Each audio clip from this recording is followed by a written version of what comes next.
back to another episode of Let's Chat Reality. I'm Molly, I'm Michael. and today we're going to be covering the most recent two episodes of Love is Blind, as well as the recent episode of Survivor. So let's just get right into it with Love is Blind. We saw a lot of maybe shakeups and maybe more in depth conversations than we have in the recent episodes, but some also just fluffer parts of it. But let's get into the more drama parts. 'Cause I feel like these episodes, like, I'm like, why do I need to watch you looking at these invitations or like all this stuff? I'm like, I mean, obviously it's important, but I don't care. I want the meat of the story of these couples. These episodes did not need to be over an hour Yeah. each. I feel like they have in recent years really tried to extend this because Love is Blind is like their number one biggest reality show. And I feel like they are just trying to get every little moment of it out of it, whatever they can. And they do not need to do that every single episode. Yeah, I agree. These episodes definitely dragged on longer than they needed to, But they were but good. I would say they were they good. had good moments. Yeah, they did have good moments. I just feel like the not great moments could have been shortened. Uh, Yes, 100%. but yeah, but let's get into some of the couple or all the couples that we still have in the show. So with Tim and Alex, we see that starts off with them just like showing them arguing pretty much, not argue, like having a disagreement on the couch, and we hear about them, like what happened, which doesn't really entirely make sense to me. I'm like, what went on here? But it's essentially is that Alex goes to sleep when his parents were in town or came in to like meet her and hang out, and right after filming ended, she decided she was really tired, so goes to bed. Then Tim breaks things off because he's like, I can't do that, like that's not okay that you did that, and you didn't even want to spend time with my family, all this stuff. It just felt really weird to me. But what were your thoughts on that conversation? Yeah, I feel like we had to have either missed something Yeah. or I mean, it's obviously not about that. Like Yeah. it's a buildup of things, I guess, that have frustrated uh Tim about Alex and I don't know. I mean, look, we ended the first batch of episodes with them almost breaking up because of a fight that they had off camera. And now, 6 episodes later, we're kind of at the same place, except they actually did break up this time. And I am really frustrated by all these off camera moments that are having such an impact on the season because it's not just with them. I mean, I feel like we're seeing this all throughout the season. It's kind of a pattern that there's all of this off camera drama. And on a show like this, there's only so much you can do with that. And I guess I appreciate the fact that that does make it feel a little bit more authentic and real to me. But it is frustrating to have to not be able to have an opinion on it because we didn't see it. Yeah. So it's just like, it sounds ridiculous to me from what the way that he described it. I'm like, okay, she fell asleep, so you're breaking up with her? Like, that just feels so insane. But then if we actually saw it, maybe it would make more sense. I don't know. But then why isn't he doing a better job of explaining that? So I don't know. I'm very torn on this. I feel like I can't have a strong opinion on something that we didn't see. I think I'm going to have to wait until the reunion when maybe they can clear things up a little bit on both sides and maybe have a stronger opinion at that point. But for right now, I'm just kind of like, I don't know. Yeah, and also when Alex was bringing up the fact that she was upset that he went to her father asking for his hand in marriage, and then 2 days later is saying all this stuff that like doesn't really sit right with her in that sense, that like did he actually mean that, all that as well, which I feel bad for her in that way. But I also don't know like what this fight was and like how it seemed, obviously it was detrimental because it caused them to break up, but obviously not ideal that we didn't get to actually see this fight. But do you think that anything should be done in the future, like how they can prevent that from happening with not having these on-camera moments? I don't know that they can. I mean, they're not going to have a camera on them 24/7 when they're in their apartments. I guess, because that would kind of be insane. Now, I have a little bit of like a conspiracy theory with this. Mhm. And hear me out. I'm going to put on my tinfoil hat for a second. So, this is, I believe, the first season of Love is Blind that filmed after all of the accusations came out against the show. Because that was around season 5 that really a lot of those articles came out and cast members started speaking out about it. And a lot of that was to do with like the amount of hours that they had to film and all this other stuff. And I wonder if this season they were being like extra careful with not making them film too long of hours. They were trying to kind of like be really careful with their treatment of the cast. And because of that, they didn't film as much as they normally do. And then because of that, we missed a lot of this stuff. And so putting all of the stuff into the show of saying, here's all the stuff you missed that we didn't film could be a way of saying, look, when we try to listen to all of you, you get a season of all this stuff happening that you didn't get to see filmed. So Might, then yeah. kind of be careful what you wish for type of thing. So I don't know. That's my little conspiracy theory that is probably untrue, but I don't know, fun to think about. Yeah, I mean, there might be some truth to that. I don't know entirely if that's what their goals were in that happening, but could be a good way to psychologically think like, oh, maybe this will make people want us to film more. I don't But know. I don't know. Yeah, we'll have to see. But it's interesting that we are getting so many off-camera fights happening that we're then talking about. Like they obviously are they're recapping, but they're not showing us any of that. So we Yeah. don't get the full story there. But we did get to see this fight happen with Nick and Hannah. So when Katie comes back, Katie from the pod, so she didn't get engaged, but she comes back to their party, this flapper party. Everything happens, I feel like, in this flapper party. There's so much drama going on here. But one of the big things was Nick and Hannah, and Nick talking to Katie.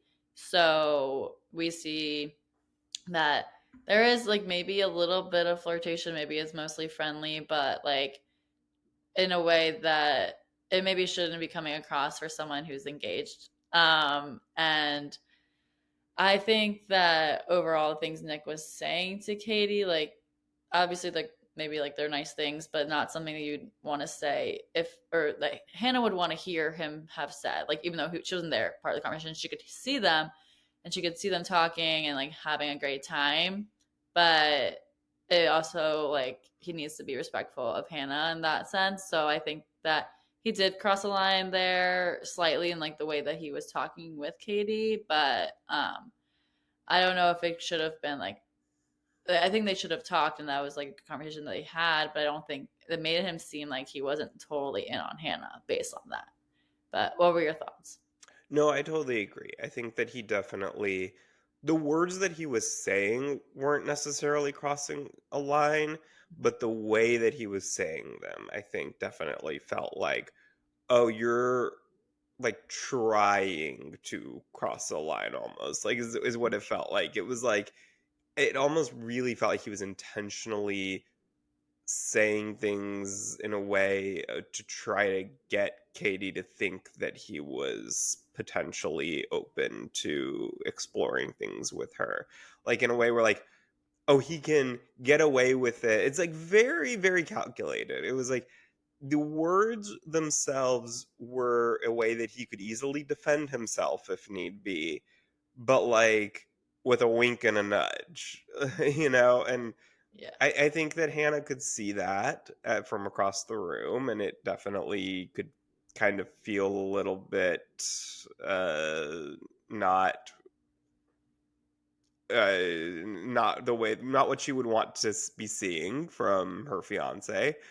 And yeah, I think that when they got back to their apartment and she was kind of confronting him about it, that I mean he knew that he had what he had done, and it definitely felt very much like gaslighting her to think Yeah. like you're crazy for thinking anything happened here.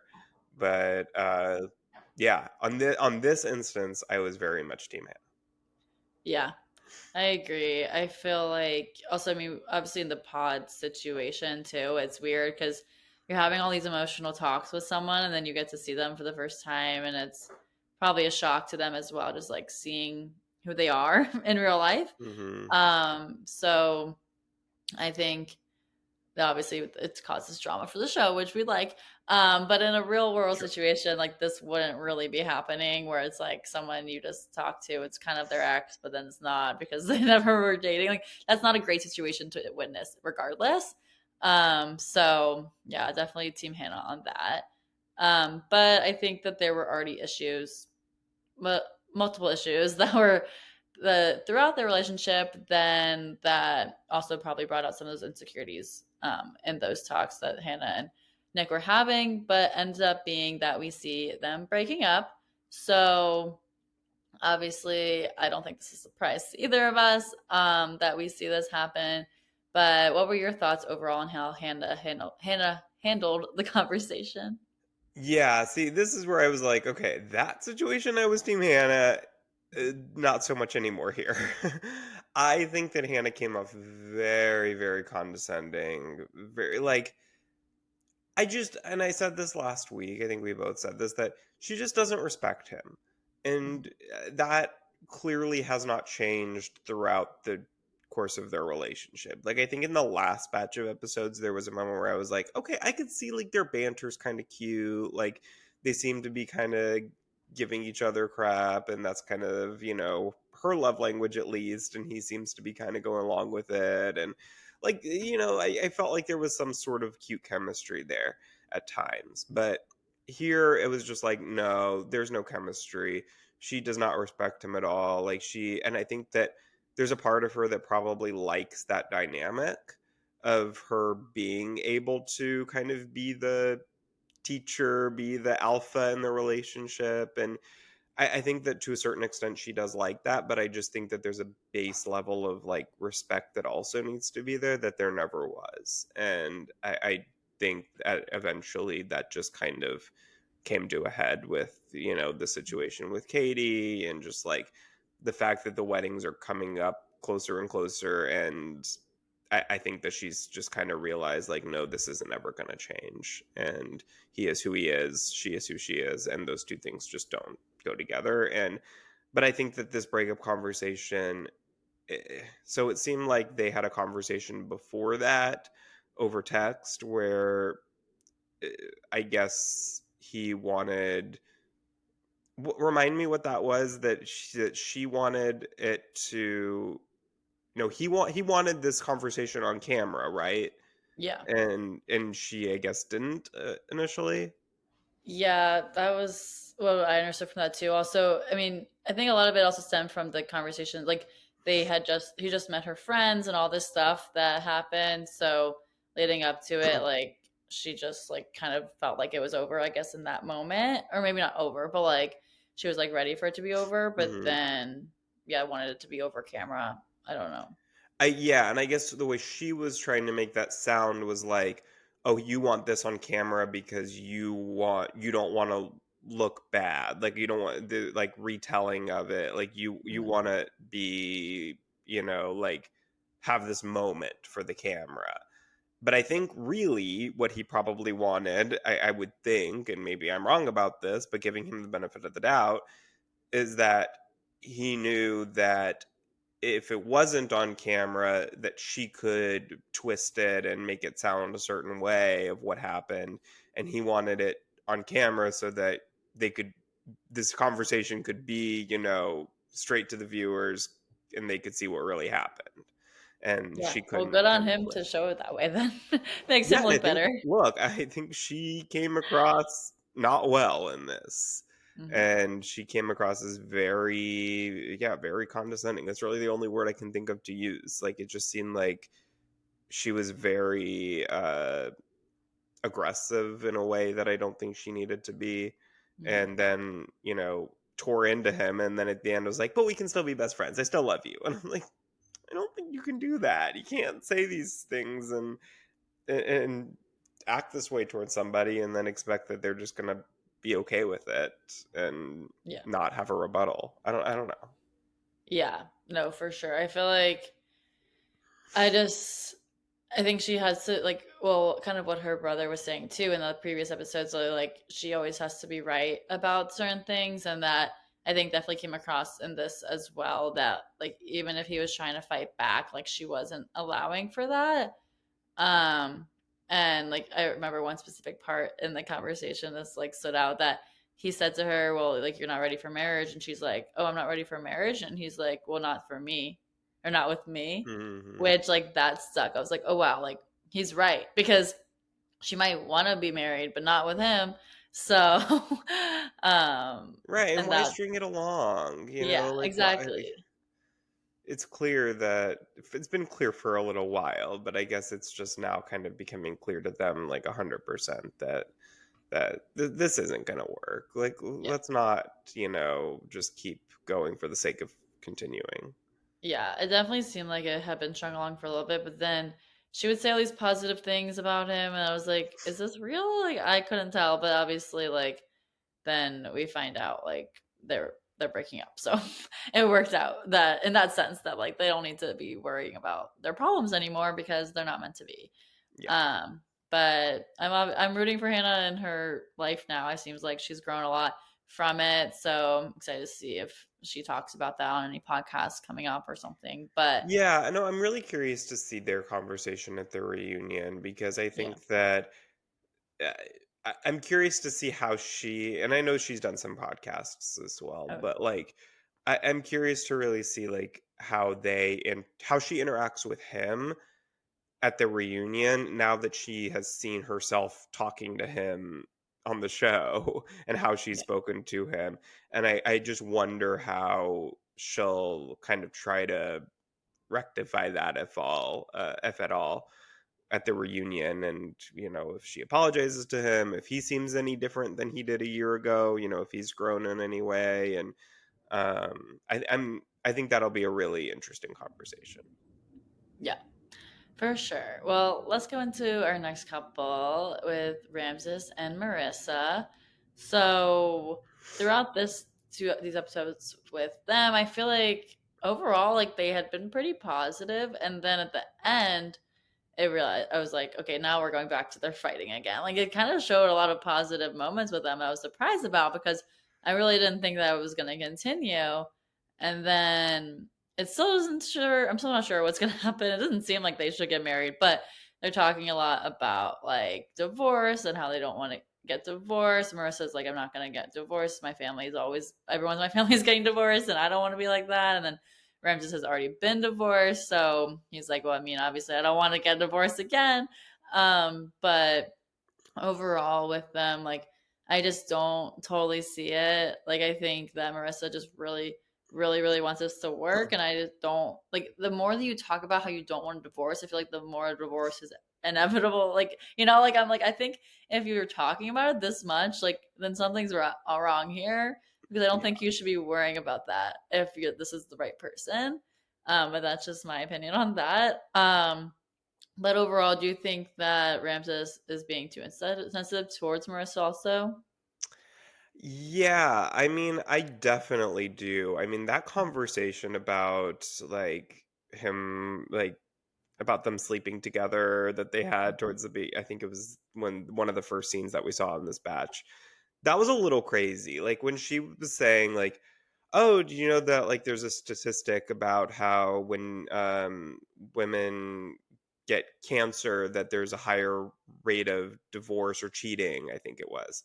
And he was just like, "Oh, yeah, that's interesting. Like that makes sense." And he didn't say, "Oh, I would never do that to you." Like Mhm. I was like, "What? How is that your first response?" And not saying, "Oh my god, that's not something you need to worry about at all." Like he was just like, "Oh yeah, that makes sense. That's interesting." Like that was crazy, and I think that just kind of is encapsulates their relationship of like I just don't think that they understand what is important to each other.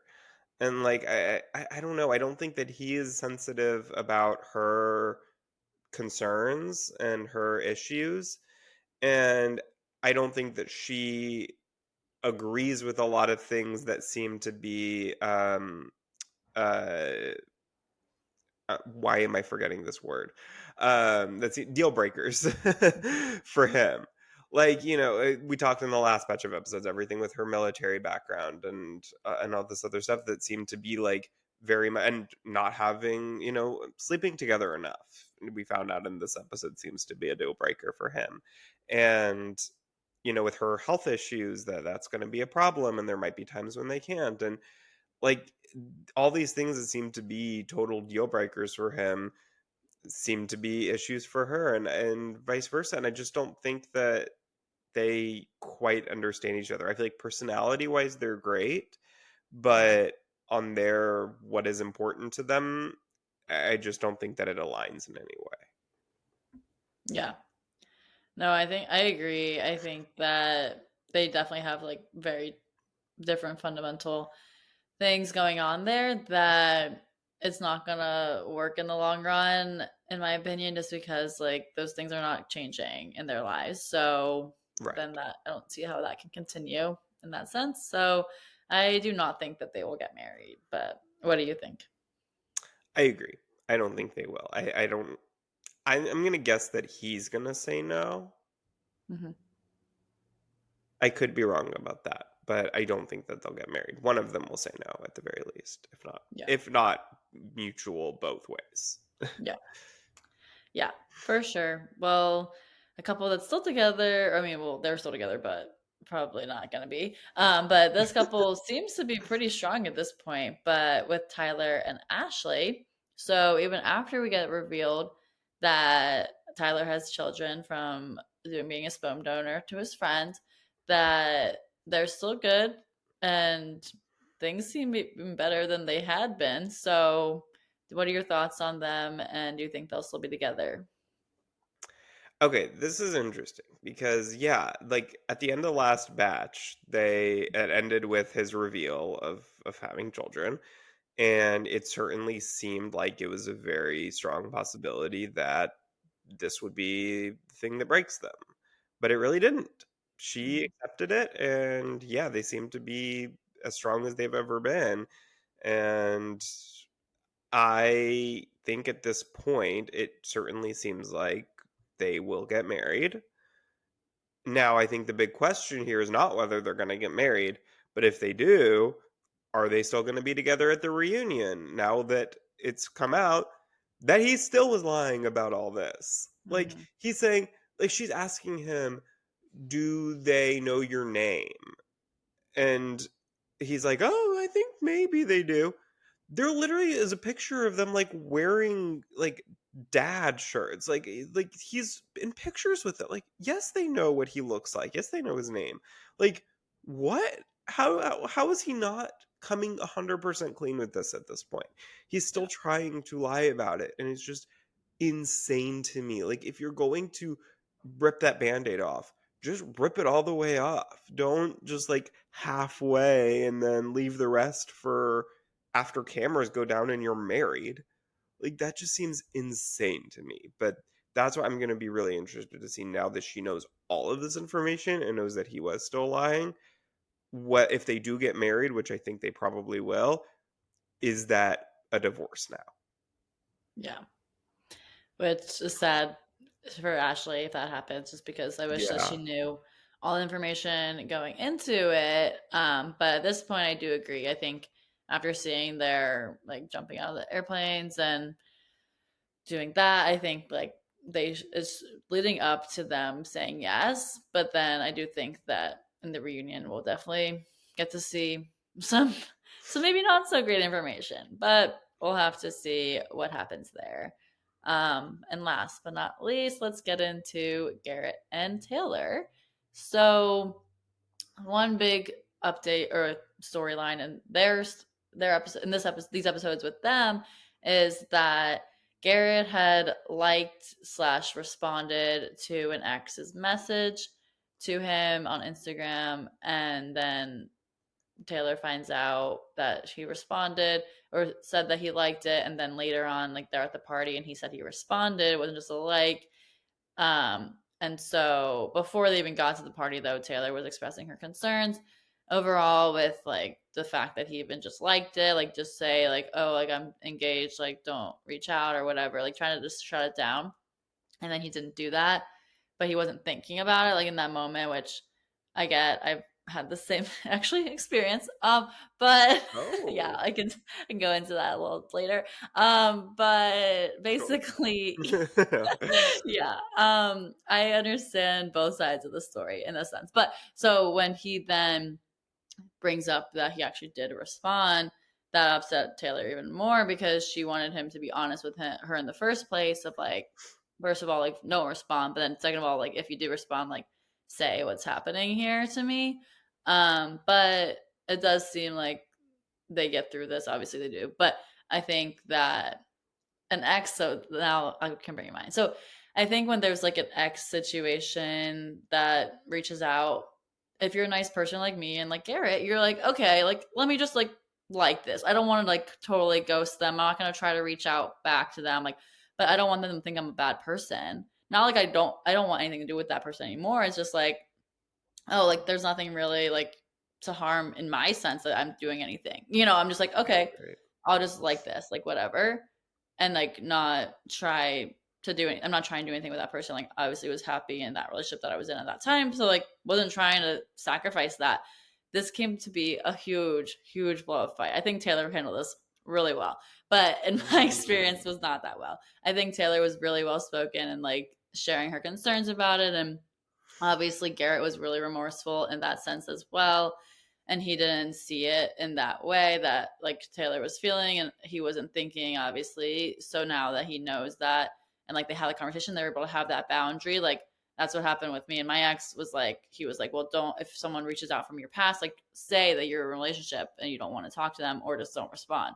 And like that's what she said too. It's like you can say you're in a relationship, like you're engaged, and like then let it be, or you just don't respond to them, and then that's how it will work out, like to make sure you respect each other in that sense. So sorry, that was a long story, but overall I'm on like the side that obviously be honest with your actions first. So I think Garrett should have been saying like, oh yeah, he actually responded, versus just liking it because it came out in the end there.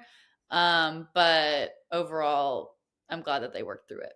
So yeah. What are your thoughts, Michael? Yeah, no, I think that the only problem that I had with what Garrett did was that he did lie about it at first, or at Mhm. least he wasn't open with it. And I don't know if he actually said the words, "I just liked this message," or if she put those words in his mouth and he didn't disagree with it. Mhm. But I think the problem is like just be honest from the start with what you did. Like it becomes such a bigger issue if you did the same thing but you were honest about it versus doing that thing but then trying to make it sound like it was something slightly less worse in your mind that she can more easily get over, and then it comes out that you actually did this other thing that she probably would have been able to get over pretty easily if you had just said it from the start, but because you lied about it then it's like, well, why did you lie? Right. And so I think that that is the only problem that I had with what Garrett did. I just don't understand why she wasn't just like, okay, let me see it at the very Yeah. beginning. Like I think that that would have probably saved her a lot of heartache that night, just from the start being like, okay, can you just show it to me so I can see exactly what the message said that they sent? I can see exactly how you responded, and then it's done, and then she can figure out how she wants to navigate that. But I don't know, it was just like, why isn't he just showing it? Yeah. And maybe she did ask for it and maybe he said he deleted it, or I don't know, he could have, there could have been reasons why. But I think that that would have probably been the move if she didn't do that. Yeah. No, that makes sense. I mean, I'm surprised she did not ask if like, or maybe he said he didn't want to show her. I don't know. But overall, they've worked through it. It seems Yeah. like they're gonna get married. In my opinion, I think they are. So what do you think, Michael? No, they're gonna get married 100%. He Yeah. didn't have this glow up single that we've seen of him now.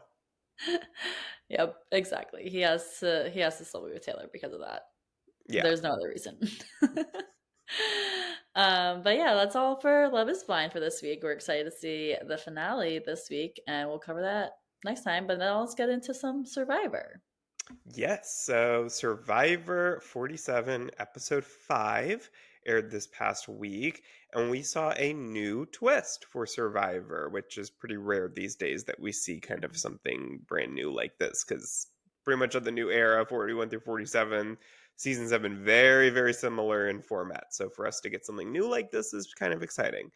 But this twist had our 14 castaways divided into two random teams of seven. So cross tribes teams, just totally randomly divided. And the winning tribe, or the winning team, won an afternoon at the sanctuary where good things happen for the Survivor Social Hour, where they get to enjoy a barbecue feast or seemingly very basic barbecue with no sides, no condiments. I would eat But that. I don't eat many sides. I agree with you on that. But I guess it would have been nice to have like a little macaroni or something. But they get to kind of just talk, get to know each other a little bit, form some bonds so that once they get to the merge, they will have some relationships already formed that otherwise they wouldn't have. Yeah. So, what were your thoughts on this twist? I liked it. I think it was interesting to see something new, as you were saying. Like, we don't really get to see new things all that often anymore. And so that was fun, first off. And then also the fact that they are able to build those relationships between tribes earlier on versus just in the merge, I think is also going to be really interesting to see that and how that will help or detriment some of these people in the game. So I really liked it. Yeah, I liked it too. I think I would have almost rather, though, just had a full on tribe swap. I think that would have probably been more effective in switching up the dynamics and keeping things interesting. Because at this point, I think 4 episodes is enough in the initial tribes. And then to dissolve maybe the Lavo tribe because they have the fewest members still, they have four. Just put two on. Well, no, I think that would be unfair.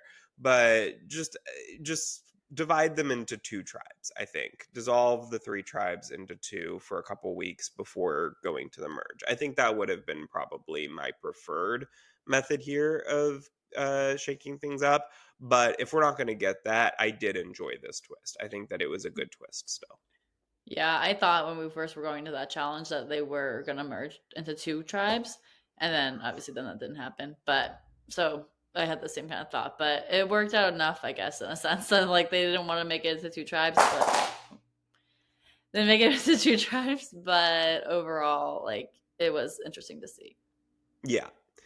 Well, we see that the team of Caroline, Kyle, Rachel, Sam, Sue, Teeny, and Tiana end up winning that challenge. So they end up going to the sanctuary.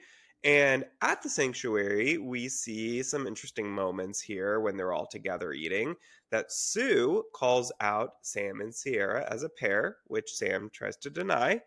We see that Tiana throws Gabe under the bus completely and calls him the biggest threat and reveals that he played his idol and just kind of spilling all the secrets from their tribe. And this ended up causing some chaos when the Tuku tribe ends up going back to camp. But overall, I guess, what were your thoughts on kind of what everybody was revealing? Do you think that people revealed too much about the dynamics on their tribe? Do you think anyone maybe didn't reveal enough? What were your thoughts? Yeah, it was interesting. I feel like they maybe revealed a little bit too much, in my opinion. I think that going into this, like, you don't really know who you can trust yet. So just sharing all of the information out there is not maybe the best idea in that setting. In my opinion, I think that you maybe want to have like a one-off conversation with some of those people versus like lunchtime table talk, like like everyone gets to hear this.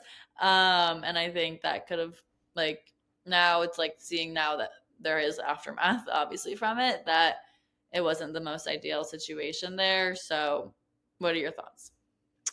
Yeah, I think that it's very tricky. It's a fine line with something like this because you do want to reveal a certain amount of information. You want to make people feel like you're giving them something. And I feel like I would relate this back to on traitors this last season, where Dan Giesling wasn't giving any information. He wasn't giving any sort of anything that made people feel like he was trusting them with a certain amount of information. And that made people very suspicious of him and thinking that he was a traitor, which they were right about, because he was just remaining totally silent. And I think when you do that, it makes people feel like you either don't trust them or there's something that you're hiding that you don't Mhm. want them to know about. And so I think you do, in a situation like this, need to give a certain amount and not lie about something that is easily refutable once they do get to the merge. And then they could just tell the other, ask the other person who you were talking about, who then denies it. And, everyone else on their tribe says, oh, no, that wasn't true. It didn't happen like that, or whatever. But you do want to also keep certain things secret to where you can go back to your tribe and say, okay, I told them this, but I left this part out.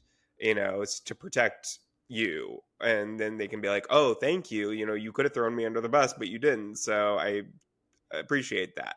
So I think it is very tricky. And I guess they didn't have a lot of time not knowing that this was happening. They didn't have a lot of time to like necessarily think about all that beforehand. But I Yeah. do wonder in the future if they continue this twist once people have seen it, if they will kind of think about that beforehand and think, okay, if we do get, a Survivor Social Hour, here's what I am going to say, here's what I'm not going to say, and we might see some strategizing about that at camp even. I think that that could be really interesting. Yeah. No, I agree with that. Well, after this social hour ends, we go back to all three tribes and see the aftermath. So we start with Lavo. Rome tells Saul a bunch of information that he doesn't know about the tribe in an effort to gain Saul's loyalty. And he includes the fact that Genevieve doesn't want to work with him long term. Now, Saul then goes back to Genevieve and relays that information. And Genevieve's obviously pretty upset about that and thinks, well, if Rome is just kind of spilling everything here, I don't know that I can trust him. He might become more of a liability than a help to me. So, do you think that this situation could cause Genevieve to vote out Rome and betray him when she gets the chance? Yeah, this was interesting because I feel like Rome just doesn't keep his mouth shut about anything. And so when he was starting to talk a lot to Soul, I was like, oh no, like what's gonna happen here? And I think that Genevieve's a smart player. I think that she'll notice that and then not. And obviously, Soul really wants to get Rome out. Like I think Genevieve won't really have as much of a chance to like not get him out next time if they go to tribal again. Like I think Rome would be the easiest option there to get someone out, and that like then that would happen. Maybe then if they go to merge together, though, I think then that's a different story. Like I think if they're still in the tribal, like in their own tribes, then Rome makes sense for her to get him out. But going into merge, you're still like, you want to try to stay tribe strong. So I think, and because they already are kind of connected in a little bit of a sense, that like she might want to build up that trust again and hope that she can trust him. But since he is such a volatile player, it's like you never really know what he's gonna do and what he's gonna say. So I'm not sure what's gonna happen there. But it'll be interesting to see if he makes it to merge with her or if he doesn't, he gets out before that. Yeah, no, I think that Genevieve seems like a very, very smart player. And I don't think that this is something that she will forget, but I also don't think that she's going to make a rash decision just based on this. Like, I think Yeah. if she is able to calculate in her mind that there is more of a benefit to keeping Rome than getting rid of him for her, that, like, even with this situation, like he's still going to be loyal to her. I think that she might be a little more careful with the information that she tells Rome, knowing that he's prone to spilling everything when it will benefit him, whether it benefits her or not. But I think that I don't see her just like at the next tribal council, just like getting rid of Rome with nothing else happening before that would cause her to think like, oh no, he is a liability to my game fully. Like I think that at the merge, especially, which I think we do have Murgatory coming up pretty soon here, I think that she will kind of keep that information in the back of her mind, but they know that okay, like so far for the most part, Rome's been very loyal to me, and he's probably good for my game to have around. So I think unless it seems like a lost cause, and everybody on the merged tribe just gets annoyed with him, and she's completely out of the numbers, then I think that she will turn on him. But otherwise, I think that she knows that he's gonna be pretty loyal to her, if nobody else. Yeah. Well, we then go to the Tuku tribe. Now, here's where some chaos started really happening from the fallout of the social hour, because Sue runs and tells Gabe everything that Tiana said, throwing him under the bus. Tiana then goes to, and with some advice to do this, she then goes to apologize to Gabe. But it certainly doesn't seem like Gabe is extremely willing to take that apology, and he is probably going to be very much targeting her when he gets the chance here. So, do you think that this apology, though, solves anything, or is he gonna be out for vengeance? Yeah, I don't think it's gonna solve anything. I think he's still gonna know, like, she really was out to get me. Like, I can't keep someone like that around. So he's gonna get her out the first chance that he can. So I don't think that helped at all. In sense that, like, her apologizing didn't do anything.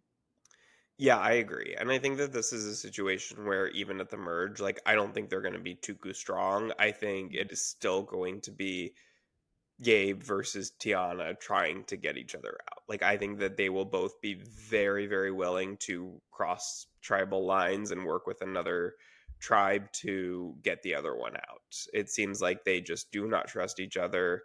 There's no loyalty there. I think that, I mean, we haven't seen them go to tribal in quite a while, but I think as soon as they do, whether it's before or after the merge, I think that they're going to be trying to target one another. So Yeah. we'll see. That could be very interesting to see where everybody falls. But let's go over to the Gata tribe. This is our main tribe of this episode, as they do end up going to tribal here. But before that, we saw when we went to the immunity challenge that they brought the chickens with them, which is kind of interesting. Like, are they thinking they're not going to be going back to camp? Why do they have these chickens here? But we find out that they are looking to negotiate with Jeff to trade in those chickens for 24 eggs. And they go back and forth. Jeff is willing to negotiate with them, and they end up at 18 eggs. So, do you think that this was a good trade for the tribe? Do you think they made the right decision by trying to do this negotiation at all? And was 18 a good number to land on here?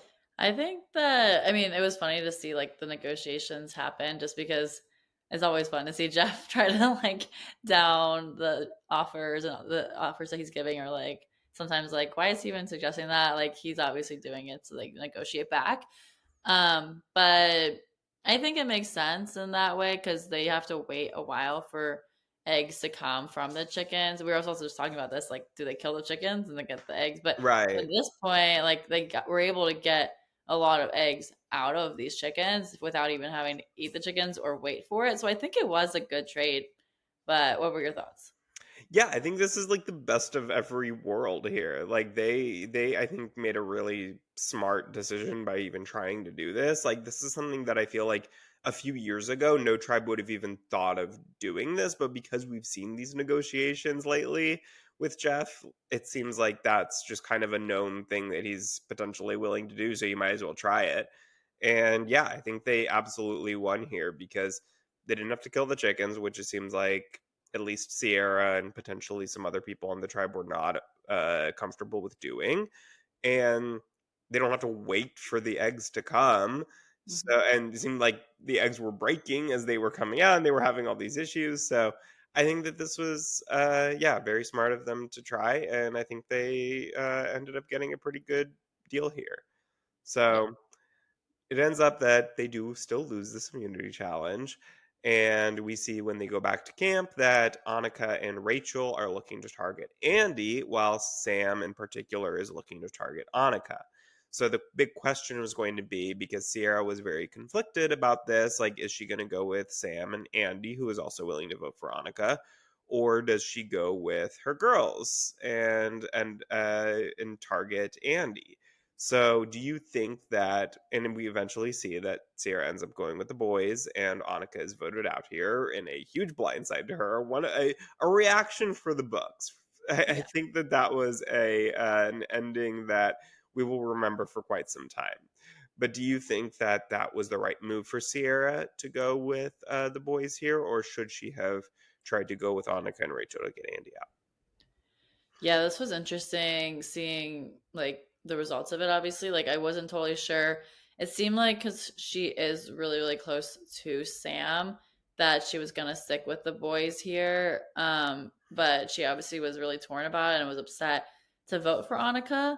But I think overall like it is good for her gameplay just since that Sam was her is her number one ally there that you want to still vote on the same side as that person. So I think it makes sense in the end. And her, yeah, her reaction was crazy. I was like, wow, she was so upset, and I feel bad for her, but also like it is a show. Like it's like you shouldn't take this like that personally. Like obviously it's not great. Like you thought these people were your friends or whatever, but it's like that happens. It's a reality TV show. But overall, I think it was the right move. What about you? Yeah, no, I agree. I think that this was definitely the right move for Sierra overall. Sam is her number one ally, and so to vote the same way to go with him, I think was the right move there. And but I think that it's one of those things where it's hard because you want to see a girls' alliance be strong and stay together, but it just in this situation, I just don't think that that was the best move for Sierra to go with them, and I think that she made ended up making the right move, but yeah, no, that reaction from Annika was I feel like very old school Survivor, like because I feel like back in the day you used to see a lot more bitterness, a lot more really emotional players who took the game very seriously and, well, not seriously, very personally, I guess you could say. And like, oh my God, you betrayed me. Like, I'm not going to be friends with you in real life because of this. Mhm. And these days, you get a lot more super fans of the show on the show, and so you get people who get it more that it is a game and who treat it like a game. And at the end of the day, say, good game. But that was very that was a great reaction, I will say. Yeah. And I think that that is one that, yeah, we will remember for quite some time. So I am excited. I think we have Murgatory coming up potentially in the very next episode. So I'm excited to see how that plays out. It seems like it might be a little different than normal. We've seen in the previews where they say only one person gets immunity. So, and rather than half the tribe getting immunity, like we've seen a Murgatory in the past. So it seems like maybe it'll be more similar to a actual real merge. So I'm very excited to see how that's going to play out, and we will certainly cover it and be with you guys here after the next episode. So thank y'all so much for listening. We will be back with more Love is Blind, more Survivor. Be sure to follow us at Let's Chat Reality on social media and subscribe wherever you get your podcasts. And we will chat with you guys next week. Bye, everyone.